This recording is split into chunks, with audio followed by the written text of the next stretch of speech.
Alright, hey y'all. So now we're gonna get into Simulacra and Simulation, finally. So this is in 81, this came out, just following Seduction. And this is, be straight up about this isn't my favorite. It's good, but it's not my favorite. I guess to get right into it, he starts off with a quote. That quote is fake.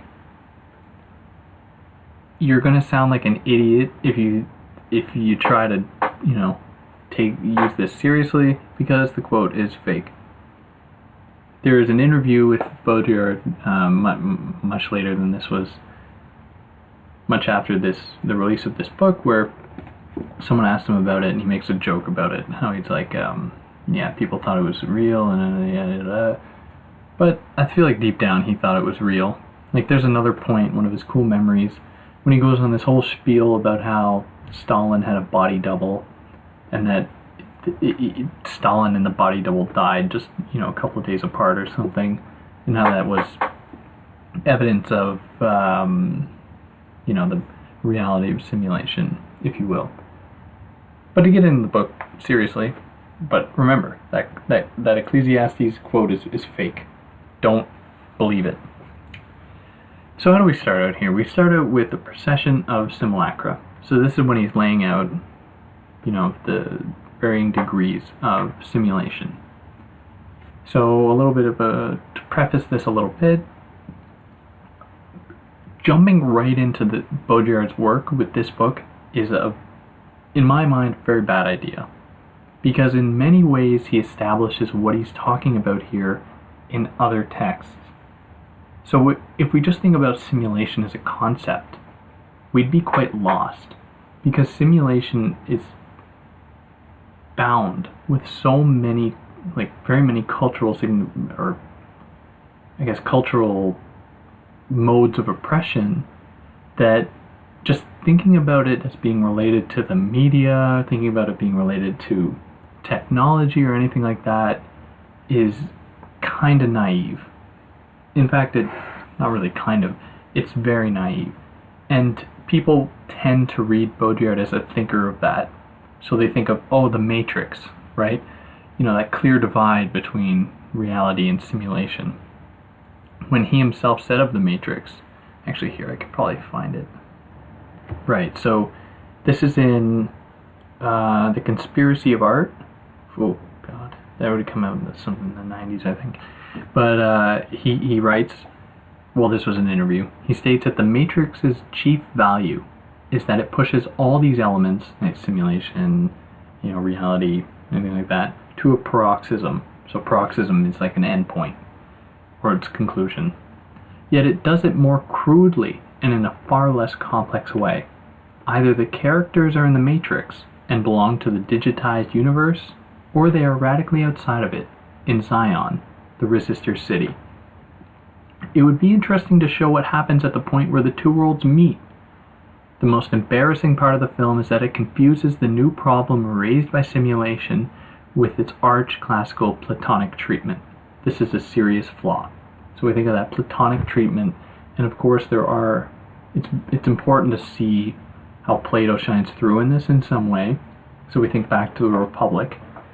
When toward the end of the Republic, Plato's talking about how there are different degrees of reality. So there's the nature, that which is created by God, things found in the world, stuff like that.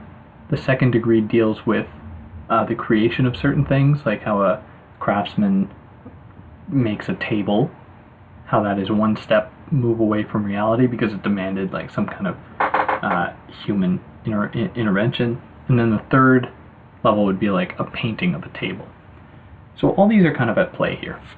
Now to get into it, because this has been, I apologize for this digression, but these are all important things to say, lest I worry people might misunderstand. So he begins this book by talking about Borges' fable, right? So that is the fable where the map becomes so large, so precise, that it covers a territory, a whole territory. And in that way, the distinction between the map itself and the territory becomes blurred. So he says, if once we were able to view the Boer's fable in which the cartographers of the empire draw up a map so detailed that it ends up covering the territory exactly, ... as the most beautiful allegory of simulation, this fable has now come full circle for us, and possesses nothing but the discrete charm of second-order simulacra. So second-order simulacra, if we think back to symbolic exchange and death, corresponds to the realm of the real. So what belongs to that are political economy, the psyche, power.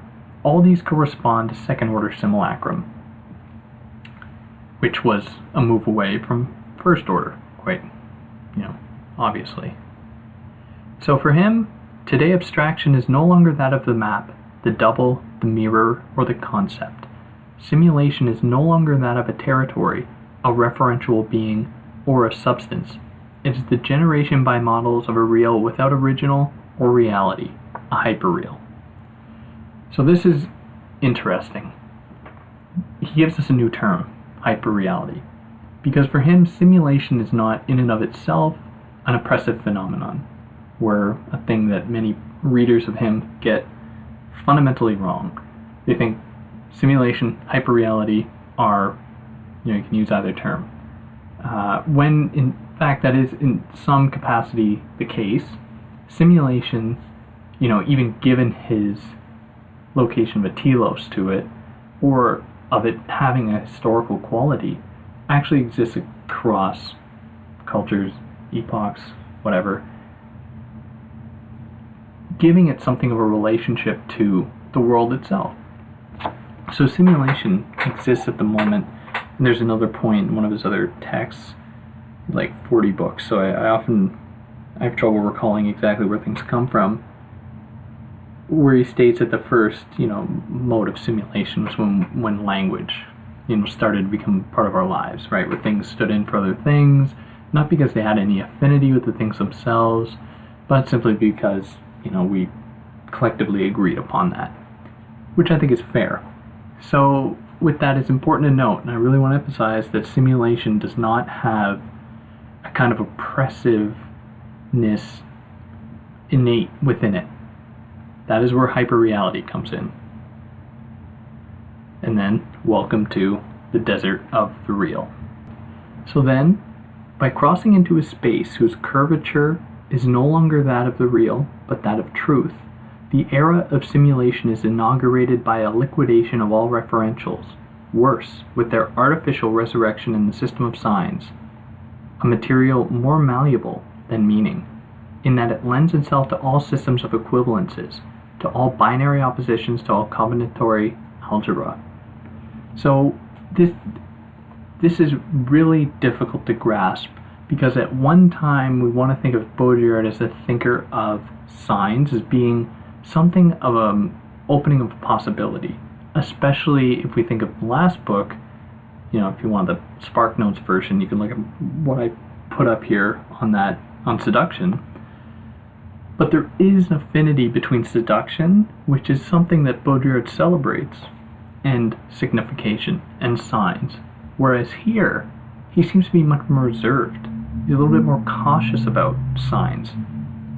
And the distinction, I think, is that we must maintain is that when he's talking about signs in a negative light, he really means it in accordance with hyperreality, in the way that all things are forced into their image, or how the territory is forced into the map to the point that it becomes that.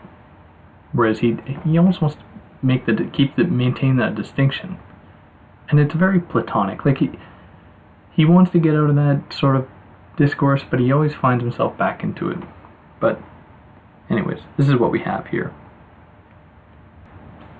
So to entertain the kind of Platonic affinities a little bit more, thinking about how Plato locates in the first degree of reality a relationship with God, but what Baudrillard has to say about God is rather interesting. So he says that, does it remain the supreme power that is simply incarnated in images as a visible theology, or does it volatilize itself in the simulacra that alone deploy their power and pomp of fascination? The visible machinery of icons substitute for the pure and intelligible idea of God. This is precisely what was feared by iconoclasts, whose millennial quarrel is still with us today. This is precisely because they predicated the omnipotence of simulacra, the faculty of simulacra have of effacing God from the conscience of man, and the destructive annihilating truth that they were allowed to appear, that deep down God never existed, that only the simulacrum ever existed, even that God himself was never anything but his own simulacrum. So in this way, if we can accept Baudrillard's thesis, in how God is in themselves, has always ever been a simulacrum, thinking back to Plato, then Plato's formula, or the one that Socrates proclaims, is just another form of simulation, where that first order of reality, that first degree of reality was only simulation, if we accept Baudrillard's thesis here, in that God has only ever made themselves manifest to us in the form of signs. So the four orders of, or the successive phases of the image or simulation go as follows for Baudrillard. So firstly, it is the reflection of a profound reality. So in this way, let's think about a painting, for instance. And second, it masks and denatures a profound reality. So it's where that map comes to be the territory. Third, it masks the absence of a profound reality. Now we've totally forgotten that there was ever a territory underneath. And fourth, it has no relation to any reality whatsoever. It is its own pure simulacrum. So everything that derives, or everything that comes out of that third stage, where we've totally forgotten that there ever existed such thing called the territory, belong to that fourth level, right? And then, I guess, technically you could posit that every subsequent one would open up a new level, a new order. But that's, I don't even know how you'd theorize that. It would, without it just being redundant. No, it's interesting nonetheless.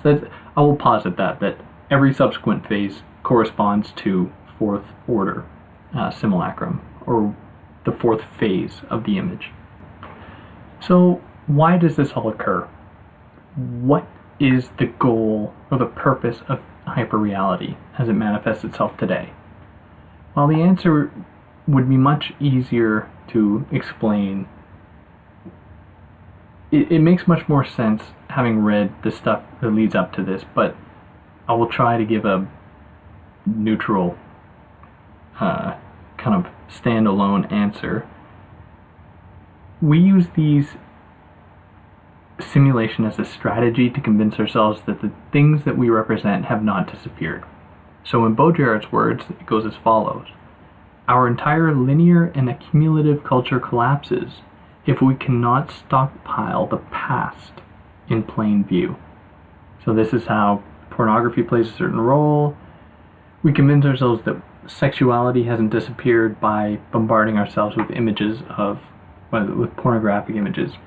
We try to convince ourselves that money hasn't disappeared, the dropping of the gold standard, or that it even existed at all, with, credit or something like that, where money seems to be in abundance, right? There's even those people that have virtually no money, the majority of people can, with credit, get whatever they want. Money doesn't have any limits. And it's in that way that these simulated models operate, in order to convince us that we haven't lost these things. Because I believe the alternative would be rather chaotic. We don't want to believe that these things have disappeared. We don't want to believe that, sexuality is something that has perhaps never existed, or that the way in which we engage with it has never existed, or that a thing like nature perhaps has never existed. Perhaps nature has only come into fruition at the moment that we designated it as such to belong to certain zones, which is ironically a very unnatural thing to do. So it's in that way, and that's one of the ways I like to think about it, and this is how I like to explain it to anyone that's interested, because somehow it sticks, like it seems to make sense. So here we come then to Baudrillard's theorization of Disneyland. So why does Disneyland exist? In very much the same way why those other models of simulation exist, to convince us that, America itself is not a cartoon, right? So we create Disneyland so that we can say, no, cartoons are in there. That's where cartoons are. That's where the imaginary is. That's where falsity is. That's where cartoons are. When in fact, we are that, for Baudrillard at least. How America, in very many ways, is that. How America is a caricature of itself, has become a farce. Not to say it ever wasn't one, but it's what we have. So in Baudrillard's words, Disneyland is presented as imaginary in order to make us believe that the rest is real, whereas all of LA and the America that surrounds it are no longer real, but belong to the hyperreal order and to the order of simulation. So what stands in opposition to simulation, right? The kind of oppressive model of simulation, because we know that simulation and reality, which is something he makes clear, he states this explicitly in The Perfect Crimes, one of his 91, early 90s books, that simulation is not the opposite of the real. For him, then, what is that stands in opposition? If, we can be so blunt as to state that we're dealing with a dichotomy or a binary here. But for him, there is an answer. There is something that stands in opposition to simulation, or the real, and that is illusion. So what he says of illusion is that the impossibility of discovering an absolute level of the real is of the same order as the impossibility of staging illusion. Illusion is no longer possible because the real is no longer possible. It is the whole political problem of parity, of hypersimulation or offensive simulation that is posed here. Power capitalizes on this distinction, or this loss of a distinction, I guess, by this is its only strategy that it uses against this defection or this loss of the real by injecting the real and the referential everywhere. Kind of like how the mass media or any other ultra-simulated form like that bombards the people with images or the consumers with images. Power does this to persuade us of the reality of the social, of the gravity of the economy, and the finalities of production, so that we do not lose faith in such institutions because so much is held up by them. So everything that occurs plays into the hands of simulation or the hyperreal in some form or other, which is why we try to instill some meaning into the world, like what all the discussion currently around the U.S. president, what role they had in certain meddling or whatever. We care so much in these things, even though, to many,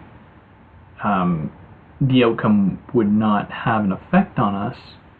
In fact, for those on the left, it would probably have a worse effect considering the vice president. But we try so desperately to integrate, to kind of inject meaning into a certain system so that we can still believe in it. Because there's nothing really detrimental about, say, impeaching a president. There's nothing really detrimental about that. What would be detrimental is to believe that there is nothing behind the semblance of the political, or how it only exists as a simulated model, and it serves a certain function at that, and how the president is in itself part of that very system precisely by their own bombardment of images, their own bombardment of messages that feeds into that very system. But in Baudrillard's time, he would be talking about Nixon, and what he says about Nixon is that Nixon has nevertheless arrived at the goal of which all power dreams, to be taken seriously enough to constitute a mortal enough danger to the group to be one day relieved of its duties, denounced and liquidated. Which is why, I guess, any sort of fame in that sense is good if we think of the logic of the hyperreality, where it does serve that goal, it exists within that system, and it does perpetuate it as such. So there is a dream. We do dream of there being a single locus of power that can be overthrown, that can be challenged, and that real change will ensue. But considering, and I don't mean this in like the conspiracy theory type way, where there are people in some hotel room, pulling the strings, but that the very cultural logic of the system in which we find ourselves is predicated on the maintenance of a certain hyperreal formula that keeps us in a certain state of arrested development. So in very much that way, we participate in that very system as much as anyone else. So this is one of the ways in which Baudrillard is able to push the idea, push the thesis in one of the sections in the first chapter, the end of the Panopticon, that the panoptic system has really come to an end. There is no single point that watches us, that shapes us, molds us, makes us docile bodies. Instead, the eye of the TV, in Baudrillard's words, is no longer the source of an absolute gaze, and the ideal of control is no longer that of transparency. This still presupposes an objective space, that of the Renaissance, and the omnipotence of the despotic gaze. It is still, if not a system of confinement, at least a system of mapping, more subtly but always externally, playing on the opposition of seeing and being seen, even if the panoptic focal point may be blind. So it's not as though it's a one-way street. We send our gaze back to the television. And this is very much following his theory of seduction. For those that aren't necessarily familiar, it is the idea that objects and subjects inform one another. They shape one another. Or how subjects and subjects form and shape one another, and objects, or however, whichever permutation you want to throw in there. So there is never just a simple exertion of power on one zone. How that power is either called for by a certain zone, giving them something of an autonomy in that exertion of power. But for more of a explanation on that, either go and read Seduction, which I would recommend, or check out what I said about it rather stupidly. I don't want to. This stuff is really difficult. I don't want anyone to think that I know more about this than anyone else would, so please just bear with me. So such a sentiment as the medium is the message, a la McLuhan, Baudrillard just throws out the window in one swift kind of backhand, by stating that because everywhere is the medium, right? Everything is in support of this proliferation of images in some form or other. How it can't necessarily just be reduced to the television, to the computer, to the screen. The formula disappears. Where the medium is the message no longer holds, because everything has become the medium in a sort of dilution. It has sort of disappeared. Or in his words, there is no longer a medium in the literal sense. It is now intangible, diffused, and diffracted in the real. And one can no longer even say that the medium is altered by it. So hyperreality, the ultimate goal of it, this is again drawing on some of his earlier work in Symbolic Exchange and Death, is that it drives towards a law of equivalences, or the dissolution, or the total eradication of negativity or contradiction. So it works towards total operativity. So Baudrillard then takes one of the most extreme examples and thinks about nuclear war, or nukes in general, or how they're connected to terrorism. To which he says that atomic war, like the Trojan War, will not take place. the risk of nuclear annihilation only serves as a pretext through the sophistication of weapons for installing a universal security system. So it's about globalization in that way. It's about globalization in the form of a total world type government system that crushes negativity, or crushes difference or otherness in favor of this, kind of whitewashing the globe in a sense, rendering everything the same, simple, that return to the world pre-Tower of Babel, one language, one people. These are all terrible ideas for Baudrillard. And it's in that way that he says that the balance of terror is the terror of balance, or that sort of equilibrium. So it is because of this that Baudrillard is able to make the outlandish claim, in his words, that the USA pulled out of Vietnam but won the war. What he means by this is that as soon as Vietnam had recognized a military in the form of the Northern Vietnamese troops, then the USA didn't need to win, because the USA is the model for that world government system, or that world global system. You know what I mean. In that way, all it had to do was back up and say, you have entered our system, that's all we wanted. We don't need to win this war. There's nothing more we can gain out of this than that. So, Baudrillard says it as follows: as soon as the Vietnamese had proved that they were no longer the carriers of an unpredictable subversion, one could let them take over. So there's an extremely important point here, and many people, I think, get this wrong. I know I've been saying that a lot, and this is kind of a faceless many people, but I mean it. He states that the flesh suffers just the same, and the dead and former combatants are worth the same as in other wars. So this is in relation to thinking about wars as being a simulacrum. So one of the charges against him by thinkers like Christopher Norris or Douglas Kellner have been that, or Stepan Mistrovic, I don't know how to pronounce that.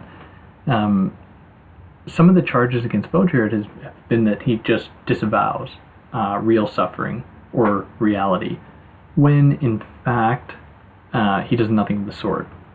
He acknowledges that, and he knows that everyone is thinking about it in those terms, and he's totally fine with that. He doesn't want to say, no, don't think about it like that. Rather, all he's doing is saying, there's another side to this. Okay, you all keep trying to figure out what's going on here. I'll go over here and try to figure out this problem. Thinking about war in relation to simulation, or death, or anything of that sort, and what role it necessarily plays in hyperreality or in simulation. So it's in that capacity that he's able to say that thus one can completely miss the truth of a war, namely that it was finished well before it started, and there was an end to war at the heart of the war itself, and that perhaps it never started.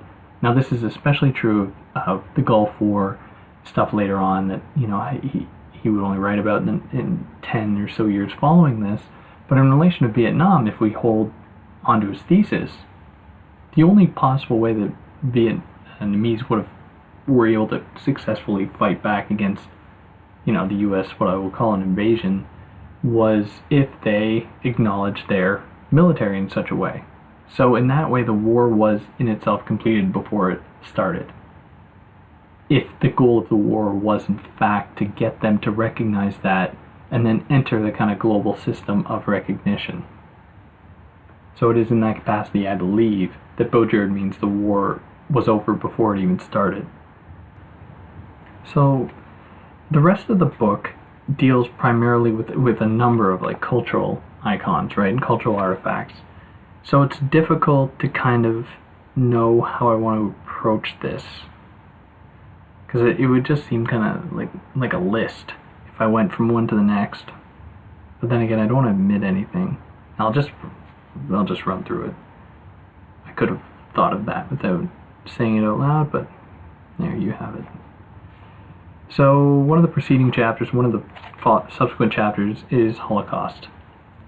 So what that signifies for him is that the film Holocaust, or the TV program, is not a neutral thing that just presents events as they have occurred in history, right? So this is following his thesis from the preceding chapter, the history chapter, where he states, and this is the general thesis of that chapter, cinema itself contributed to the disappearance of history and to the advent of the archive. Photography and cinema contributed in large part to the secularization of history, to fixing it in its visible, objective form at the expense of the myths that once traversed it. So in that way, it is for that reason that Baudrillard thinks that Holocaust, being part of that cinema machine or that television machine, falls prey to that same method. So Holocaust, in his words, this forgetting is still too dangerous. It must be effaced by an artificial memory, today everywhere. It is artificial memory that effaced the memory of man, that effaced man of his own memory. This artificial memory will be the restaging of extermination, but late, much too late, for it to be able to make real waves and profoundly disturb something, and especially through a medium that is itself cold, radiating. Forgetfulness, deterrence, and extermination is still a more systematic way, if that is possible, than the camps themselves. One no longer makes the Jews pass through the crematorium or the gas chamber, but through the sound track and image track, through the universal screen and the microprocessor.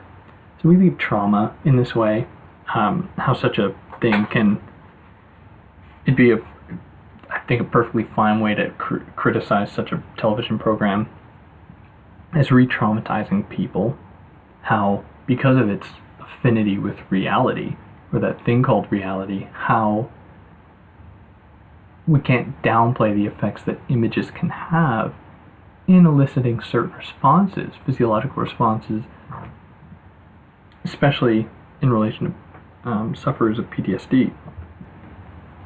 So I'll jump now, and I'm really sorry for this. It's just I'm having trouble to piece together like a coherent sequence to this without just jumping around like a mad person.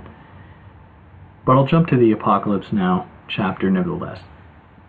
So this is following very much what Baudrillard had to say in the first chapter about Vietnam, where here he says that America may have lost the war in that they pulled out, but they won the film. The film in itself was the victory for the United States.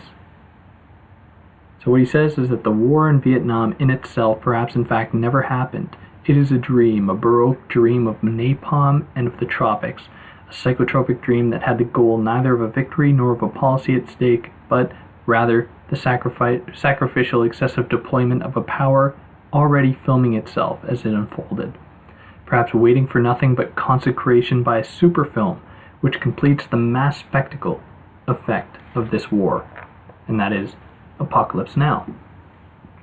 So, he continues, but one can always retrieve a tiny little idea that is not nasty, that is not a value judgment, but that tells you the war in Vietnam and the film are cut from the same cloth, that nothing separates them, that this film is part of the war. If the Americans seemingly lost the other one, they certainly won this one. Apocalypse Now is a global victory, cinematographic power equal and superior to that of the industrial and military complexes, equal or superior to that of the Pentagon and of governments. So if we think of the film itself, which is something he doesn't really get into here, he dedicates 2 pages to it. This is mirrored in the film itself, where you have, you have Willard's team on the boat going through Vietnam into Cambodia.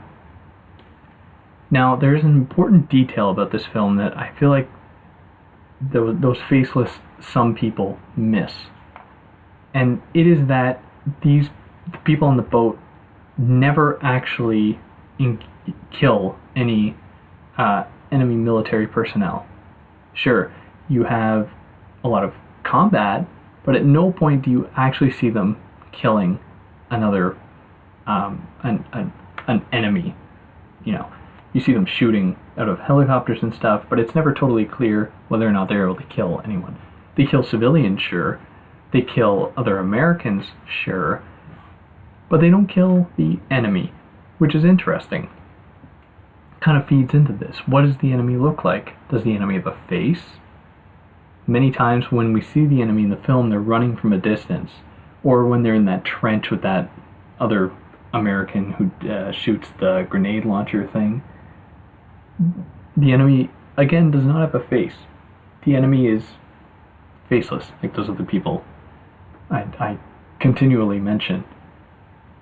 And it really, I think it plays an interesting role, especially in the way that we think about, or can think about, Baudrillard's general thesis about hyperreality, about the dissipation of contradiction, the kind of denying of an identity to the opposition, the eradication of difference, if you will. So the following chapter goes into what he calls the hypermarket and the hypercommodity, terms that fit pretty well with this idea of the hyperreal. So for him, the objects are no longer commodities. They are no longer even signs whose meaning and message one could decipher and appropriate for oneself. They are tests. They are the ones that interrogate us, and we are summoned to answer them, and the answer is included in the question. Thus all the messages in the media function in a similar fashion, neither information nor communication, but referendum, perpetual test, circular response, verification of the code. Now the code is something that he kind of unravels in his earlier works.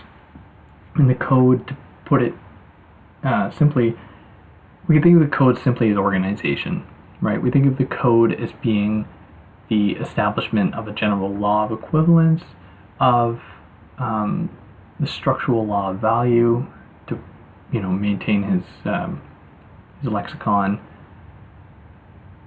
It is the kind of establishment of a coherent system, one that is, that gains a certain degree of power and is able to disturb or disrupt any opposition to it.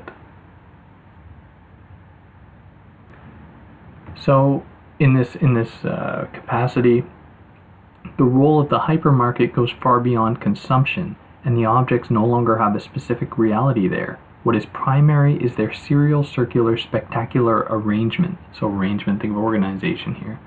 The future model of social relations. So it's in that way that he continues that the form hypermarket can thus help us understand what is meant by the end of modernity. Just give myself a paper cut. Very nice. The large cities have witnessed the birth in about a century. He chooses the date, or the year 1850 to 1950, of a generation of large modern stores. Many carried this name in one way or another, but this fundamental modernization linked to that of transportation did not overthrow the urban structure. The cities remained cities, where the new cities are satellitized by the hypermarket or the shopping center, serviced by a programmed traffic network, and cease being cities to become metropolitan areas, where there's no longer, and this is also thinking back to symbolic exchange and death, where he thinks that we've moved past production, we've moved past any sort of relationship with wealth and production to just the sign of wealth, or the sign of money, that doesn't have that fundamental connection to, thinking even to this book, that aura, or that sort of initial territory that hasn't been covered up by the map. So I think I'll end this there, about midway through the book, and then it'll take off again. But yeah, it's important to consider, I hope I maybe demystified some of these things. It's not easy. It really makes my head spin. And this book, I don't even know how many times I've read this one. But yeah, try to keep those things in mind. And if anyone, I really hope that if anyone has some quarrel with what I've said, they'll take it up with me, how. In YouTube here, be nice, respectful. But I'm curious to see what other people have to say. And, well, what I will definitely include is that you should go and read the book itself. Don't take what I say as being face values, a ton of other resources online, a ton of other smarter people that get into this. Go check them all out if you're really interested. I'm sure we all say something different. I actually haven't done a whole lot of YouTube searching for other people's explanations on this, but I'm sure everyone does an immaculate job. But anyways, for those that made it this far, thanks a lot, and I'll